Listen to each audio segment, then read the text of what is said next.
Have you ever watched a bird fly and wished you could do that too? Birds have wings, and wings are a very special shape. They're thick at the front and thin at the back, and slightly curved on top. When a bird moves its wings forward through the air, something clever happens. The air flowing over the top moves faster than the air underneath. And when that happens, it creates a pull, a gentle lifting force that pulls the bird upward.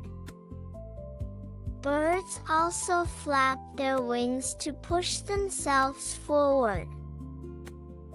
The more they flap, the faster they go. And when they want to glide, they just hold their wings out and let the air carry them. Their wings are like little air scoops, catching a ride on the sky. And now you know.